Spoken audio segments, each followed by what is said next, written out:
강혜신의 오늘의 미국.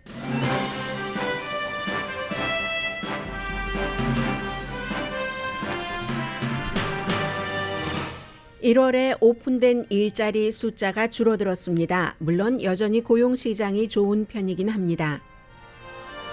상원 청문회에 연준 의장이 출석한 어제 이후 이달 말에 있을 이자율 변동은 0.5%포인트 인상이라고 예상하는 전문가가 70%가 넘습니다. 제롬 파웰 연준 의장은 오늘은 하원 청문회에서 증인 출석하고 있습니다.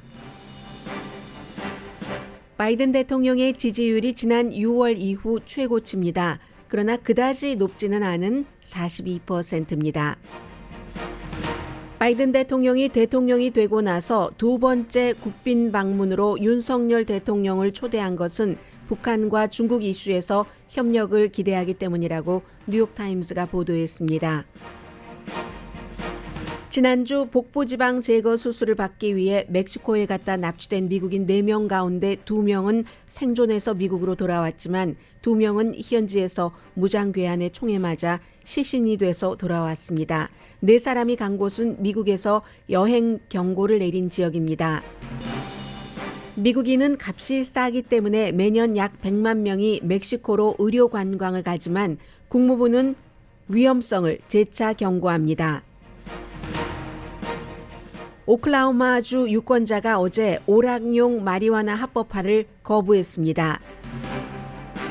터커 칼슨과 팍스 뉴스를 연방 정치인들이 초당적으로 비난합니다. 터커 칼슨의 의사당 폭동 비디오 왜곡 방송에 이어 겉다르고 속다른 팍스 스타 중 스타들의 이중성이 법적 증거물로 또 포착됐기 때문입니다. 뉴욕시에서는 가게에 들어가려면 마스크를 써야 하는 게 아니라 이제는 벗어야 합니다. 뉴욕시장의 이례적인 지침인데 가게 직원들의 안전 때문입니다. 미국이 중국에서 입국하는 여행자에 대한 코비드-19 테스트 규제를 금요일 오전부터 해제합니다.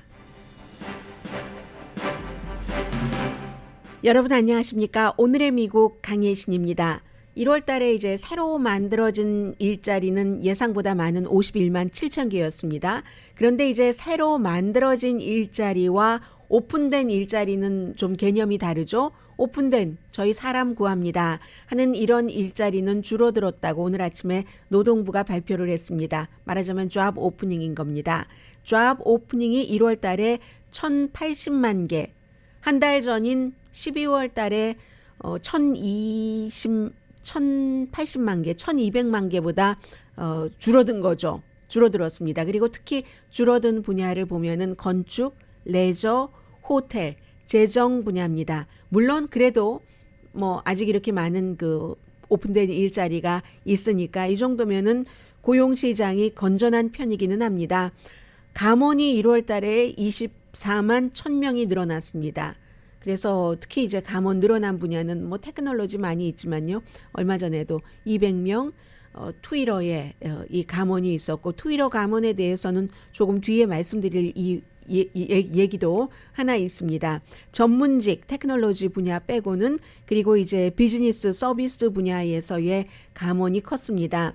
또 스스로 그만둔 사람 있죠? 1월 달에 390만 명이나 됐는데 피크 때는 이게 한 450만 명 정도 됐습니다. 제가 지금 말씀드린 피크라고 하는 것은 팬데믹 이후의 피크.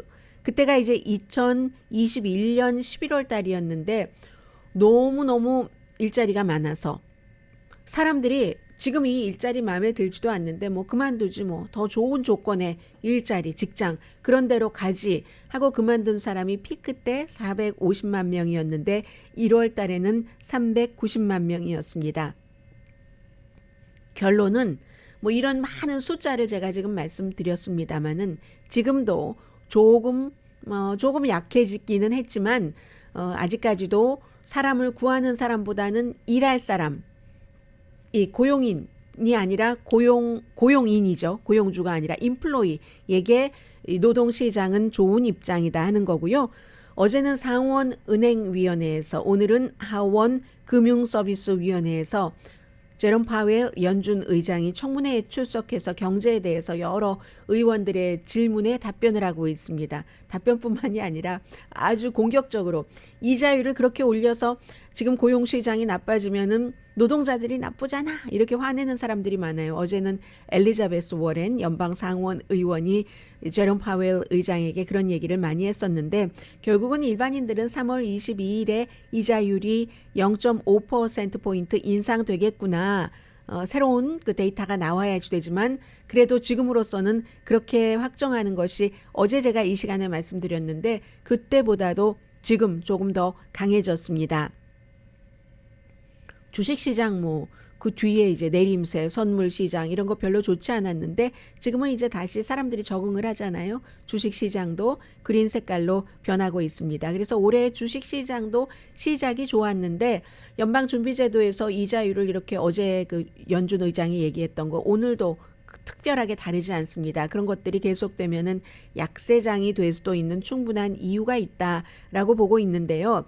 2%까지 인플레이션을 내리도록 잡는 것은 오래 걸리고 험난한 길이 될 겁니다. 이 제롬 파웰 의장이 오늘도 한 얘기입니다. 험난한 길이 될 것이라고 하는 것은 아직까지 고용시장이 좋다고 하지만 이 좋은 고용시장이 지금보다는 나빠질 수 있다는 얘기고요.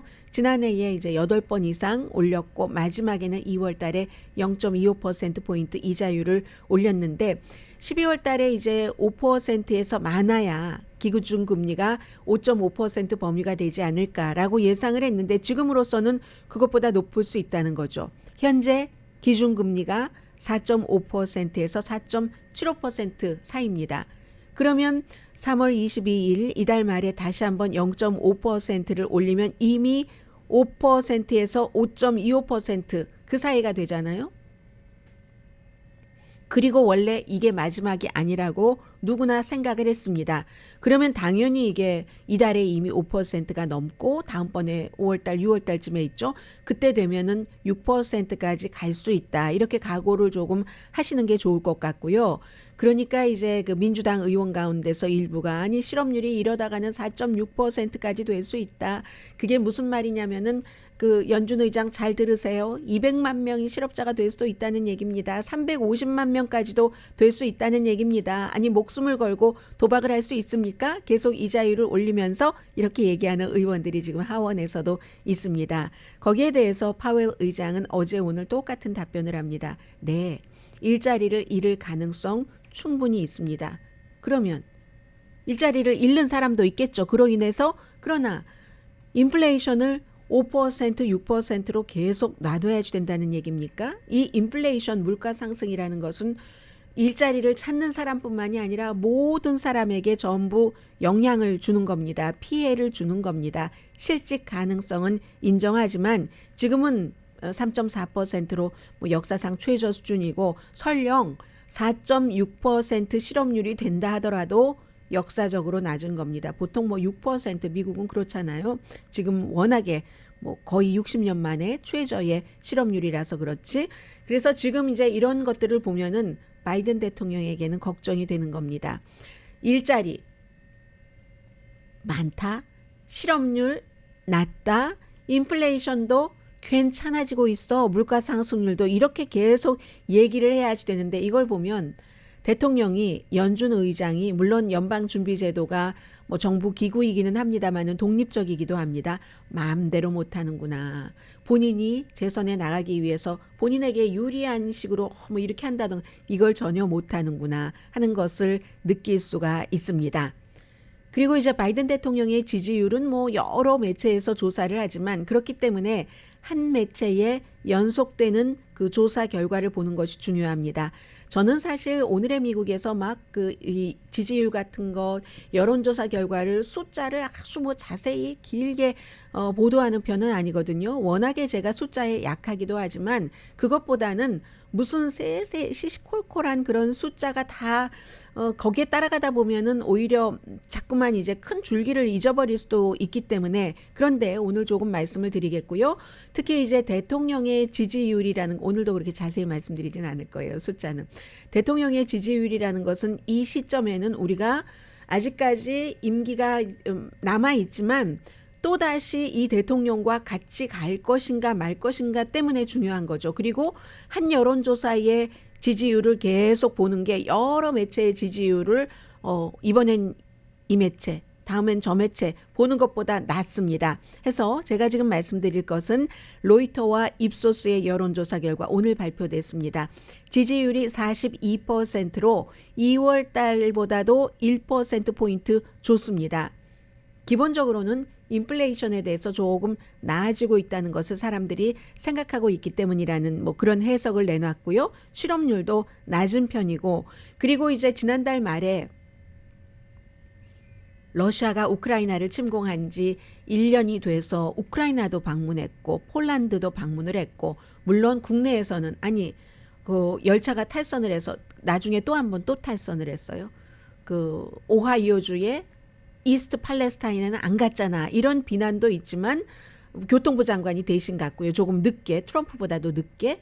우크라이나 이런 데 가서도 조금 분위기 괜찮아졌고, 또 지금 로이터와 입소스는 42%로 지난해 6월 이후 최고치라고 하지만 로이터와 입소스의 여론조사 결과로는 얼마 전에 NPR 방송과 PBS 마리스트의 공동 여론조사 결과는 46%였잖아요. 역시 그 여론조사에서도 가장 높은 수치를 받았습니다. 그렇게 따지고 보면 지난 여름에 바이든 대통령의 지지율 36%였습니다.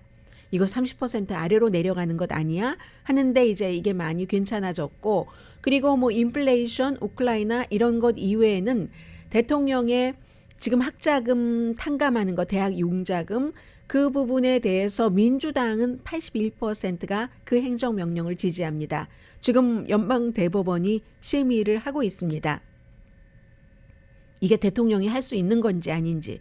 공화당은 같은 사안에 29%만이 지지를 하고, 그리고 지금 공화당이 굉장히 앞세우고 있는 이슈인 이민은 공화당의 84%는 국경을 넘어와서 남쪽에서 미국 난민을 신청하는 사람들, 이런 사람들 어렵게 해야지 된다가 84%인데 민주당은 그 같은 생각을 하는 사람은 35%밖에 되지 않습니다. 아무튼 대통령의 지지율 재선에 나간다고 하니까 중요해서 말씀드렸고요. 1023명의 성인을 대상으로 조사를 했고 오차 범위는 3% 플러스 마이너스입니다. 바이든 대통령이 윤석열 대통령을 국빈 방문해 주십시오 하고 초대를 했습니다. 이 내용은 이제 시차가 있기 때문에 미국에서는 오늘 많이 보도되는데요. 미국의 대통령이 취임을 하고 나서 꽤 됐잖아요. 반 왔잖아요. 그런데 국빈으로 초대한 사람은 윤석열 대통령이 두 번째입니다. 그리고 불과 첫 번째도 얼마 전에 프랑스의 임마누엘 마크롱 대통령을 초대를 했잖아요. 국빈 초대를 하면 항상 이제 배우자도 함께 오게 되죠. 요즘 배우자라고 해야지 돼요. 왜냐하면 유럽 쪽에서는 여자 지도자의 그 배우자가 여자고 남자 지도자의 배우자가 남자고 하는 때가 있기 때문에 해서 임마누엘 마크롱도 와이프와 함께 왔었고, 이번에도 당연히 이제 김건희 여사와 함께 와야지 되는데, 이렇게 대통령이 두 번밖에 국빈 방문 이런 행사를 치르지 않는데 그 두 번째가 한국이라는 것은 이유가 있는 거죠. 대접을 엄청 해주는 겁니다. 한마디로 미국에서는 일본 얘기는 하지 않아요. 이번에 일본과의 그 같은 타결 얘기는 하지 않고 북한과 중국 때문이다. 그래서 북한과 중국에 대해서 바이든 대통령이 한국에 대해서 윤석열 대통령에게 기대하고 있는 바가 있다는 거죠. 미국 입장으로 협력해 주기를 바란다는 것. 그래서 국가와 국가 간의 이 같은 문제는 협력을 꼭 뭐 너희가 강하니까 우리가 협력을 한다, 이것도 있지만 사실은 지도자 간에 뭐가 맞아야지 되는 거죠. 이번에 일본과 한국이 그 같은 정도로 한국에서 반발이 많지만 그 징용 그 배상 문제 이런 것을 일단 타결을 하기로 그렇게 하기로 한 것은 기시다 후미오와 윤석열 대통령의 배심이 맞았기 때문에 그렇습니다. 이 바이든 대통령은 9월 달에 그런 얘기를 했습니다. 뉴욕타임스와의 인터뷰에서 윤석열 대통령이 중국과 북한 문제에 대해서 이 미국과 같이 뜻을 같이 할 것으로 나는 확신을 한다. 이제 그런 일이 있었고요. 해서 미국의 국빈 방문을 한다는 것은 하루 종일 외교 코스에 따라서 아주 그 저녁은 화려하고 그러니까 미국 매체에서도 거의 뭐 백악관에 누가 와서 뭘 먹는다는 얘기 이런 얘기 잘 안 하다가도 국빈 만찬은 하죠. 꼭 하죠. 뭐 메뉴가 뭐가 있고 이건 백악관의 전통이니까. 아무튼 당신을 미국이라는 국가에서 미국 대통령이 최고로 대접해 드리겠습니다 하는 그 국빈 방문으로 지금 오는 겁니다. 미국이 북한의 위협으로부터 한국을 지켜드리겠습니다. 이런 얘기를 많이 했었고 이제 바이든 대통령이 지난해 5월 달에 윤석열 대통령 뭐 취임하고 열흘인가 있다가 한국을 방문을 했었었죠. 그랬을 때 그런 얘기를 했고 그때 바로 합동 군사 훈련도 하십시다. 왜냐하면 트럼프 전 대통령이 뭐 김정은이 싫어한다는 이유로 그리고 또 하나 그보다 더 중요하게 생각이 됐었던 것은 트럼프 전 대통령에겐 돈이 너무 많이 들잖아 이 얘기였잖아요. 그거 하자 해서 하고 있고 이 윤석열 대통령이 62세고요. 이제 미국에 알려주는 겁니다. 미국의 뉴욕타임스가 이 기사는 한국계 기자가 쓴 기사가 아닙니다. 문재인 대통령을 공개 비난한다. 윤석열 대통령은 특히 트럼프와 김정은 회담, 문재인 대통령과 김정은의 회담 열매 없이 끝났던 그런 회담으로 북한이 핵 능력만 강화하게 됐다는 것을 이제 많이 비난을 한다고 얘기를 하면서 한국과 미국이 굉장히 군사적으로 이제 한국은 어차피 미국의 도움을 받아야지 되고 그런 부분도 있고 이번에 우크라이나 전쟁으로 한국에서 미국과 다른 나라가 우크라이나에 직접 무기를 지원하는데 그게 이제 비니까 그 무기 곡간을 채워주기 위해서 한국도 활발하게 지금 무기 생산을 하고 있다 이 얘기도 하는데요. 미국과 한국의 파트너십은 군사 분야를 넘어서 많이 있다라고 얘기를 하면서 특히 그 서울이 미국의 클린 에너지 산업과 칩 이 제조에 수십억 달러를 투자했다. 이제 한국은요. 어디서 뭘 받아가는 나라가 아닙니까? 아닙니다. 한국보다 경제적으로 훨씬 앞서가는 미국 같은 나라에 투자를 하고 중국처럼 경제 규모가 엄청나게 큰 나라에 기술을 전수를 해주고 하는 나라가 된 겁니다. 특히 SK그룹의 220억 달러 투자 발표 이것을 지적을 하고 있습니다. 이제 그런 것뿐만이 아니라 인도태평양 경제협력체에 한국도 조인을 했고 14개국이잖아요.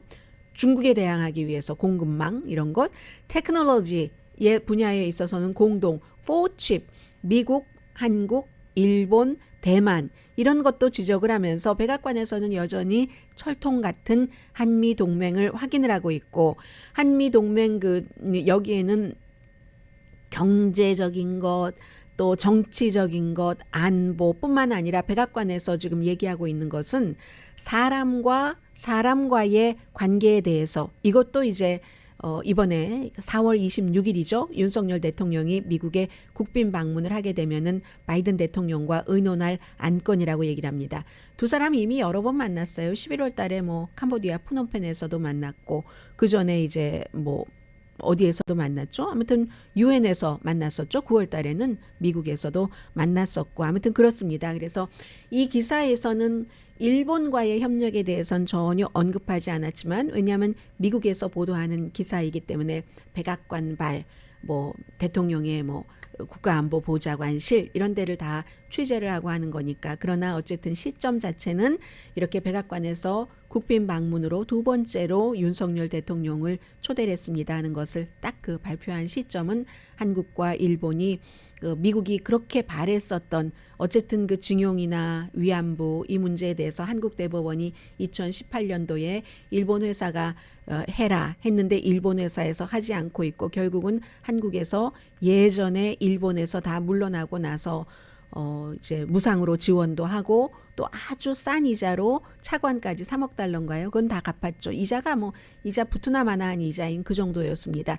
그런 것으로 컸던 그런 회사가 이렇게 해서 한다. 이런 한국에서 굉장히 지금 비난이 많지만 아무튼 그런 일이 있고 나서 이런 발표가 나왔습니다.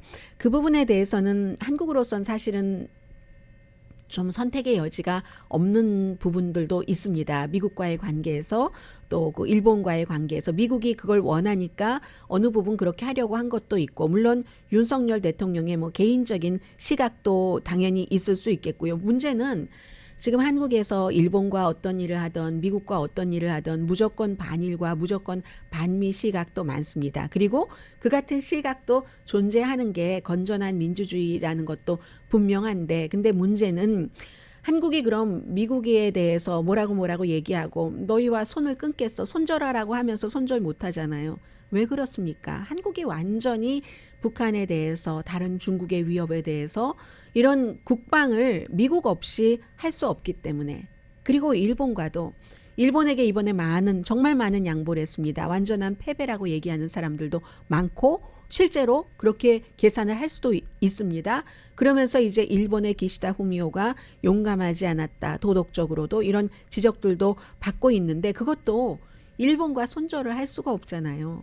경제적으로 서로 주고받고 하는데, 한국도 일본에 엄청나게 도움을 주고 또 한국도 일본으로부터 엄청나게 도움을 받고, 과거에 김대중 전 대통령이 일본 문화를 쫙 개방을 하면서, 김대중 대통령이 개방하기 시작했잖아요. 그러면서 얼마나 한국의 문화가 일본에서 많이 팔리고 있습니까? 이번에 이제 이 일로 인해서 일본이 그동안 또 그 대법원의 판결로 인해서 꽉 묶어뒀었던 칩에 관해서 딱 그게 있어야지만이 한국에서 칩을 만들어서 수출을 할 수가 있었는데, 그 문제를 이제 뭐 세계적인 기구에 가서 서로 싸우고 이런 것 없이 이제 뭐 준다는 거죠. 물론 거기에 가서 싸우면은 이긴다라고 얘기를 하는 사람들도 많이 있습니다만, 그런데 그렇게 하면 또 일본이 가만히 있겠습니까? 또 다른 걸 또 걸죠. 또 걸고 또 걸면 이건 절대로 그 세월이 흘러가도 풀릴 수 없는 문제가 되고, 풀릴 걸 풀고, 경제도 너무 어려운데 경제도 그렇게 하고, 미국도 좀 기분 좋게 하고, 그리고 이제 이번에 와서 윤석열 대통령이 미국에서 무엇을 받아갈 것인지, 그게 저는 굉장히 궁금하고, 하나는 어쨌든 우리가 일본에게 때로는 양보를 하면서 뭐 그래 두고 보지 할 수 있는 입장이라는 것도 굉장히 한국이 강해졌다는 것을 표시하는 것이기도 하고요.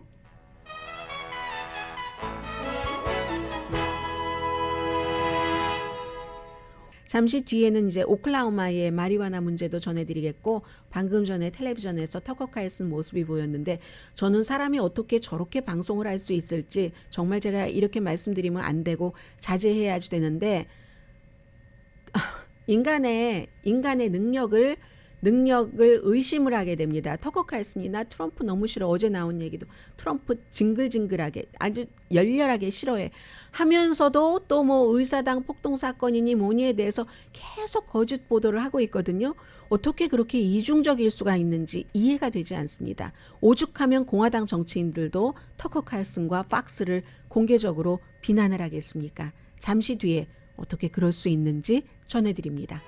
라디오 서울 방송 오늘의 미국 듣고 계십니다. 네, 지금 미치 매코넬 공화당의 상원 의장이 막 이 페이퍼를 보여주면서 기자들에게 얘기를 하고 있는데, 그 내용은 잠시 뒤에 전해드리고요.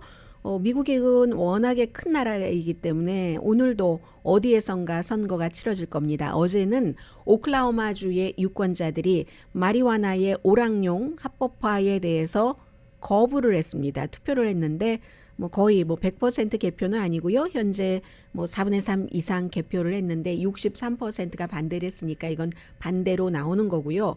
원래 내용이 21살이 되면은 마리화나를 1온스 정도는 소지하거나 살 수 있고, 또 8g 이하의 마리화나 추출물 여러 가지 있잖아요. 그런 것들, 또 마리화나를 흡입할 때 써야지 되는 그런 상품들을 살 수도 있고, 그리고 마리화나 그 플랜트 자체는 12개까지 이제 살 수 있도록 그렇게 하는 안이었는데 부결됐으니까요. 오클라호마의 케빈 스티트 주지사는 반대했습니다. 강하게. 공화당 주지사고요. 그리고 이제 지역별로 이렇게 AP통신이 계산해 놓은 것 보니까 도시보다는 오클라호마가 시골이 많은 지역이긴 합니다만은 시골에서의 마리화나 그 레크레이션용, 그 오락용을 반대를 더 많이 했고, 주지사는 아주 결과가 나오니까 좋아했습니다. 아이들을 보호하고 우리 주 전체를 위해서 최선이고 앞으로도 불법 마리화나에 대해서는 강하게 단속하겠다라고 했지만 미국의 민권연맹과 사법정의개혁단체는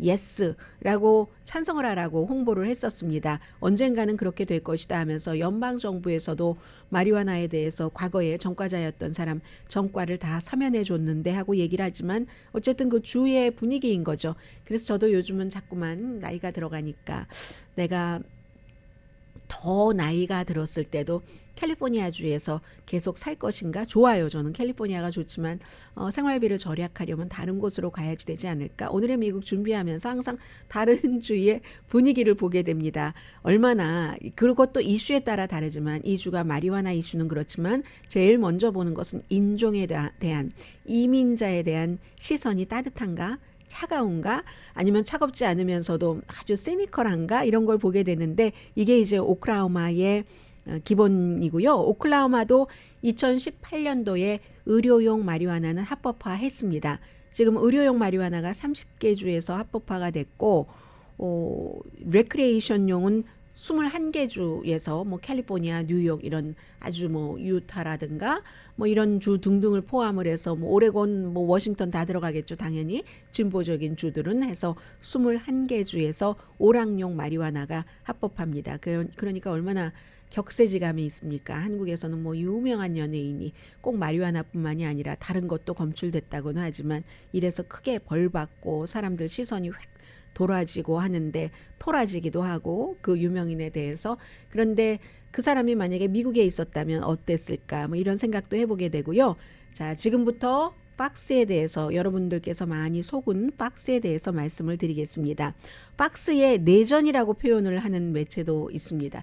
박스 내부에서도 제가 여러분들께 얼마나 많이 말씀드렸습니까? 박스의 저널리스트와 박스의 호스트, 오피니언 리더들과는 다르다. 차원도 다르고 성격도 다르다. 크리스 월러스 그리고 수많은 기자들은 기자들의 본분을 다하기 위해서 이 선거는 부정선거가 아니었다고 보도를 했고 그런 기자들을 눈에 가시보다 더 아주 껄끄럽고 하찮게 생각을 했었던 터커 칼슨 뭐 로라 잉그램도 그랬고요. 그런 사람들은 그런 사람들을 쫓아냈죠. 결국은 많은 기자들을 쫓아냈었고 워낙에요. 이 사실에 입각한 기자들보다 인기인이 더 힘이 강하니까 로라 잉그램이 한 얘기이기도 해요. 그래서 지금 도미니언 보링 시스템이라는 기계가 우리가 부정선거로 바이든을 당선시키는데 일조했다고 박스가 너무 주장을 해서 우리 회사가 크게 손해를 봤기 때문에 명예훼손 소송으로 16억 달러 소송을 했는데 박스가 2020년인가 한 해 동안 벌어들인 돈이 18억 달러랍니다. 캐시 갖고 있는 것은 한 40억 달러 되고요. 그런데 어제 또 새로운 박스 내부자들끼리의 그 유명한 스타들끼리의 뭐 교환하는 이런 것들 루퍼트 머덕 최고 경영자의 최고 사주의 오너의 여러 가지가 이제 새로 나왔는데 예를 들어서 스타들이 뭐라고 얘기를 하냐면 터커 칼슨이요. 시드니 파웰 미쳤어. 계속 뭐 도미니언 이 기계에 대해서 얘기하고 했었다. 그리고 나는 트럼프도 너무 싫어해. 막 우리가 패션을 가지고 좋아해라고 얘기하잖아요. 터커 칼슨 나는 패션을 가지고 트럼프를 싫어해. 그런데 우리가 우리의 삶을 바쳤고 이렇게 구축을 그 트럼프와 함께 거긴 트럼프와 함께라고는 쓰지 않았어요. 이 박스에서 시청자를 이렇게 많이 끌어모았는데 그들은 그게 크리스 월러스를 얘기를 합니다. 지금은 이제 CNN으로 갔지만 저널리스트 중에 저널리스트인 크리스 월러스와 기자들이 이걸 망가뜨리고 있어. 박스에서 본인들이 망가뜨렸죠. 신용 면에서는 돈은 벌어줬을지 모르지만 그렇게 얘기를 하면 션 해니티가 또 이때는 또 바른 말을 해요. 우리 솔직히 얘기하자. 본인들끼리 막 왔다 갔다 한 텍스트에 솔직히 말하자. 크리스 월러스가 없었다면 우리는 지금 어디 있겠어. 우리 모두 크리스 월러스에게 빚을 지고 있어. 저도 박스를 보면서 크리스 월러스의 보도는 보도로서 보고 오피니언 리더 저 사람들은 엔터테이닝 하는구나. 트럼프 전 대통령과 마찬가지로. 그리고 본인들 이익 챙기는구나 하면서 보면 되잖아요. 우리가 크리스 월러스가 없었다면, 그런 사람들을 하나도 없고 처음부터 가짜로만 똘똘 뭉쳤다면 누가 또 박스를 보겠습니까? 가짜와 진짜가 막 섞여 있으니까 보는 거죠. 그랬더니 로라 잉그램이 같이 대화하면서 아니야, 우리는 우리가 아는 것보다 얼마나 큰 힘을 갖고 있는데 그 큰 힘으로 많은 것을 할 수 있다는 얘기도 되겠죠. 해서 결국은 이게 중요한 게 지도자잖아요. 그 뉴스의 그 루퍼트 머덕이라는 오너는 데이 바이 데이 컨트롤을 하지 않기 때문에 수잔 스캇이라는 여자입니다. 이 최고 경영자가, 특히 뉴스 디파트먼트에서 최고 경영자가 결론을 딱 내려버린 겁니다. 시청자를 이해할 수 없는 기자들을 우리는 변호할 수가 없다. 백악관 출입 기자가 나와서 뭐 이렇게 저렇게 얘기하고 루디 줄리아니의 주장이 틀리다고 막 계속 반박을 하고 하니까 그러면서 이제 근거되는 거예요. 그냥 simply 거짓입니다. simply 거짓입니다. 그리고 어떤 것은 법원에다가 약간 제출한 것도 있는데 그것도 다 결국 기각되잖아요 하는, 이렇게 하니까 시청자들을 이해를 하지 못한다고. 박스의 뉴스의 그 CEO 같은 경우 제일 중요한 게 요즘은 모든 분야에서 돈 벌어다 주는 거잖아요. 돈을 벌어다 줘야지. 지금 아들도 박스에 있는데 아버지가 돈을 벌어다 줘야지 그 아들을 확고한 승계자로 계승을 하겠죠. 그런 식으로 딱 그 최고 경영자가 그렇게 판단을 했기 때문에 루퍼트 머덕도 이렇게 거기에 나옵니다. 특히 션 해니티와 로라 잉그램이 부정선거라는 가짜 방송을 하면서 너무 많이 나갔다. 이게 이제 그 CEO에게, 수잔 스캇에게 이메일 보내고 텍스트 보내고 한 거예요. 법정 증거에서 나온 이메일들입니다. 그 쇼의 탑 프로듀서 이런 사람들과 수없이 의논을 하면서 박스의 평판 등등을 의논을 하면서 너무 나갔어 하면서도 루퍼트 머덕도 본인도 그걸 스탑시킬 수 있는데 스탑시키지 않았다는 거잖아요. 이게 레드블루의 문제가 아니라 이데올로기의 문제가 아니라 돈 때문에, 그렇게 해서 돈이 벌어지니까 시청자들이 원하는 것, 처음에는 이들이 먹이를 주는 먹이를 먹고 자랐죠. 나중에는 그렇게 먹이를 먹고 자란 사람들이 힘이 너무 커지는 겁니다. 그러면 그 힘들이 쫙 빠져나갈까 봐 먹이를 줬던 호스트들이, 진행자들이 겁난 거예요. 그 겁난 것을 그 뉴스 쇼의 최고 경영자와 이 채널의 오너는 보면서 이거 어떻게 해야 되지? 너무 나가는 거 아니야? 하면서 결국은 막지 않은 거잖아요. 그렇게 된 것은 어제 6,500페이지가 공개가 됐습니다. 해서 루퍼트 머덕이 바이든 대통령이 취임을 하고 나서, 그러니까 의사당 폭동 사건 다 있고 난 뒤에 취임을 하고 다음 날에 다시 수잔 스캇에게 보낸 이메일에도 이거 사실은 유명한 박스의 호스트들이 루퍼트 머덕의 얘기예요. 본인이 돈 주고 일하게 하는, 선거가 도난당했다는 스토리를 퍼뜨린 게 논란의 여지가 있는 건 당연하지 않아? 뭐 이렇게 이제 부가 의문문 같은 것도 쓰고 1월 6일 이 사건으로 우리가 딱 다시 그 포지셔닝을 했어야지만 되는 기회였었던 것 아니야? 뭐 이렇게 얘기하면서 뭐 이런 얘기들을 쭉 했다는 겁니다. 그런데 그렇게 나는 정말 열정적으로 열심히 트럼프를 싫어해. 이렇게 얘기한 터커 칼슨도 1월 4일에 그 동료에게 보낸 메시지, 2021년도요. 그러니까 폭동이 있기 이틀 전이죠.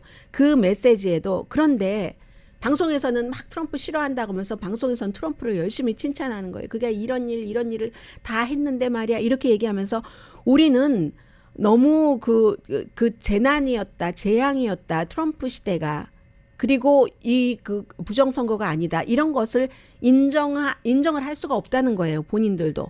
너무 많이 해놨기 때문에. 사람들도 그렇잖아요. 거짓말을 너무 많이 해놓고 본인을 과대포장해 놓으면 그 다음에 내가 그거 다 거짓말이었어 인정하기 어렵잖아요. 터커 칼슨이 그런 얘기를 합니다.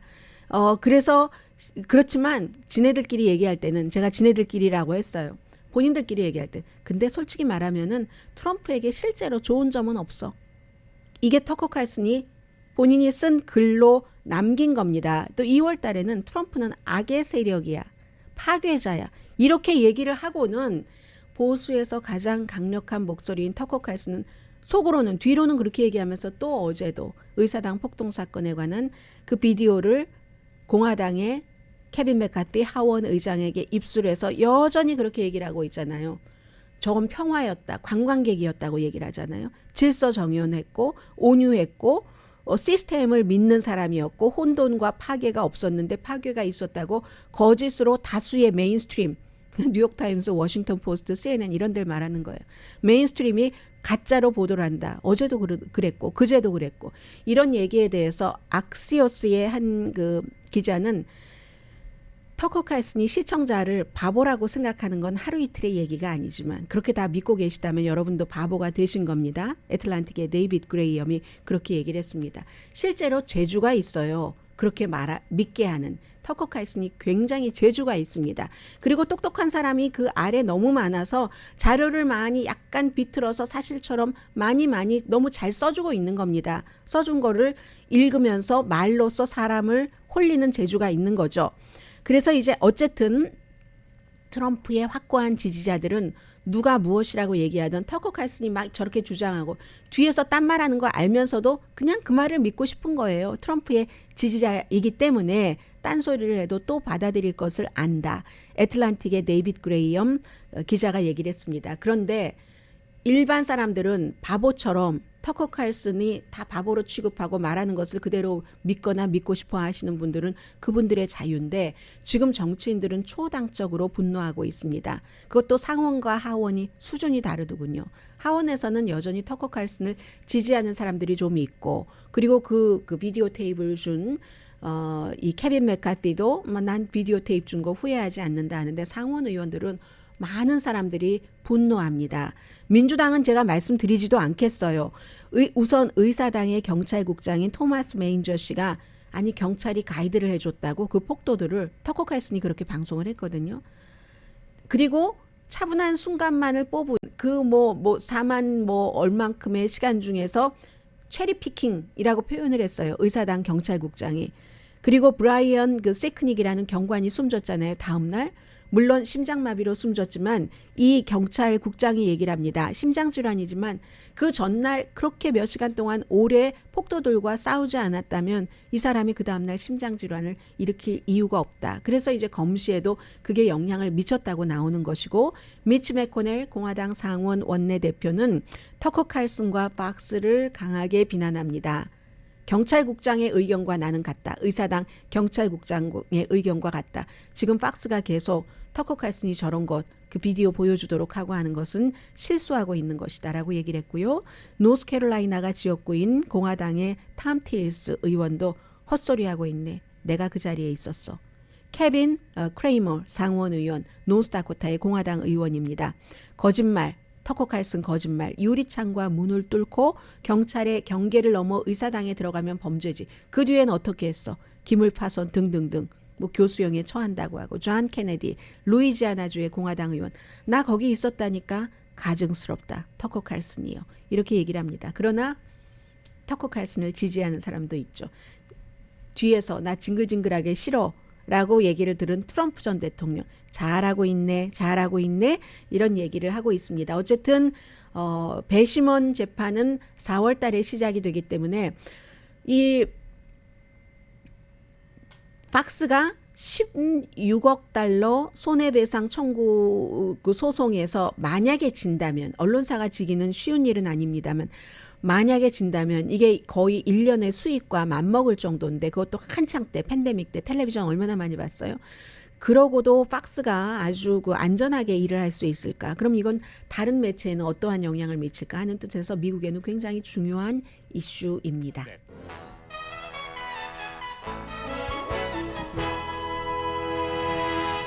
라디오 서울 방송 오늘의 미국 듣고 계십니다. 네, 이 케이스는 여러 가지를 보여주는데 미국인이 다른 나라에 가면은 가서 만약에 그 피해를 봤을 때 어떻게 되는가. 물론 그 전에 피해를 보신 분들에 대한 그 여러 가지가 있고요. 지난주에 성형 수술을 받기 위해서 멕시코에 갔다 납치된 4명 가운데 2명은 구조돼서 미국으로 돌아왔지만 2분은 시신이 돼서 돌아왔습니다.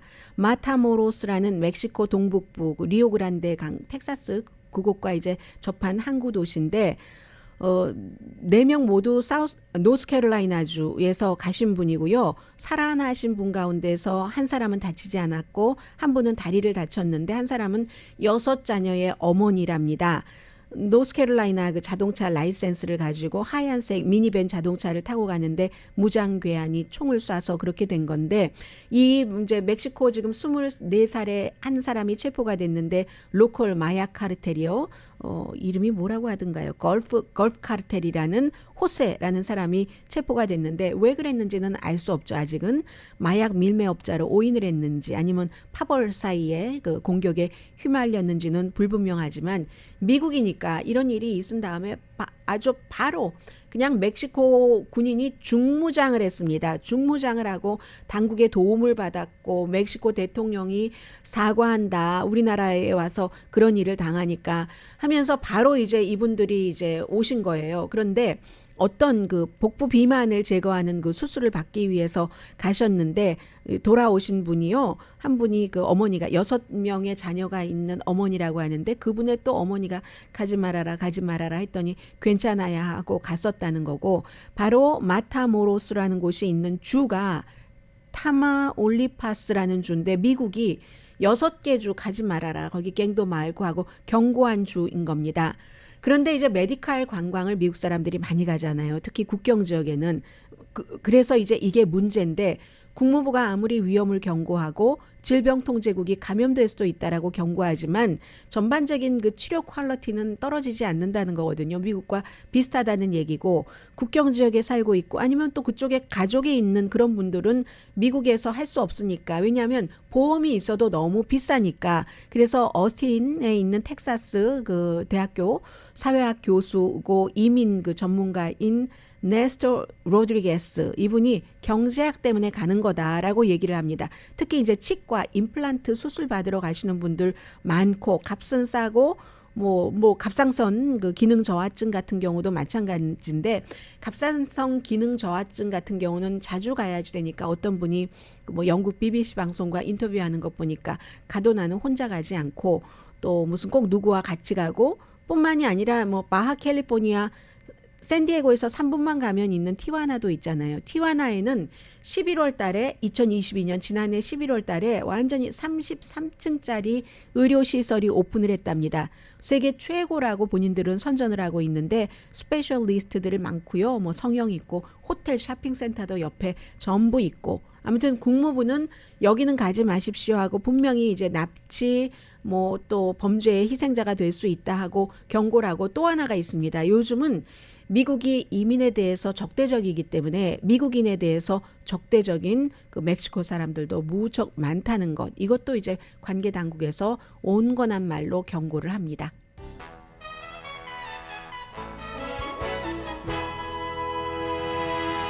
라디오 서울 방송 오늘의 미국 듣고 계십니다. 미국과 중국이 그렇게 긴장인 것 같아도 또 할 건 합니다. 금요일부터 중국에서 오는 사람에 대한 코비드-19 테스트 규제를 해제합니다. 특별히 지난번에 중국에서 여행 금지를 풀고 나서 코비드가 막 커지니까 중국, 홍콩, 마카오 또 어디였었죠? 그런 곳에서 오는 사람들은 2살 이상이면은 미국으로 출발하기 이틀 전에 네거티브 반응이 나와야지 된다 했었잖아요. 그걸 이제 없앤다는 거고요.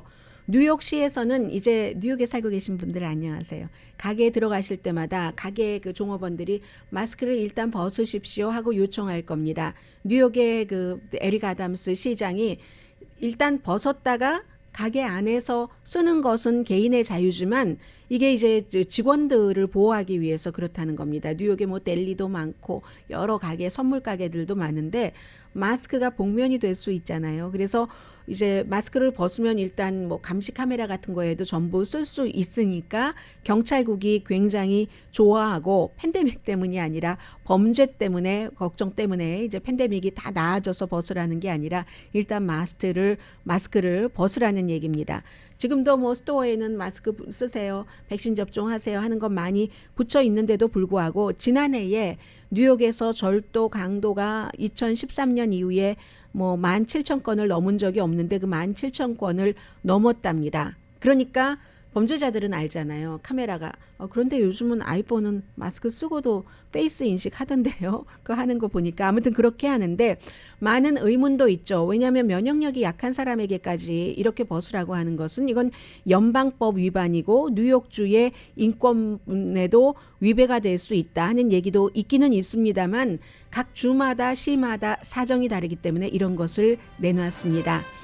일론 머스크가 백페달을 밟았는데요. 어떤 사람이 아흘 동안 이게 이메일이 안 되니까 나 해고됐는가 하면서 공개적으로 일론 머스크에게 물어봤습니다. 왜냐하면 인사과에서 확인이 안 되네요 했더니 일론 머스크가 자세히 물어보다가 이 사람이 장애인이었어요. 휠체어에 타고 있으니까 뭐 휠체어를 타고 있어서 뭐 이메일도 못하고 이렇게 저렇게 하다가 몇 시간 뒤에 공개 사과를 했습니다.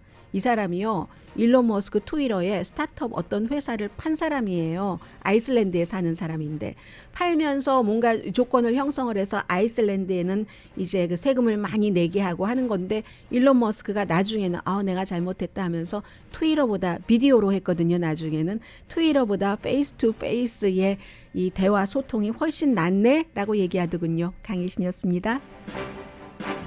개업을 하십니까?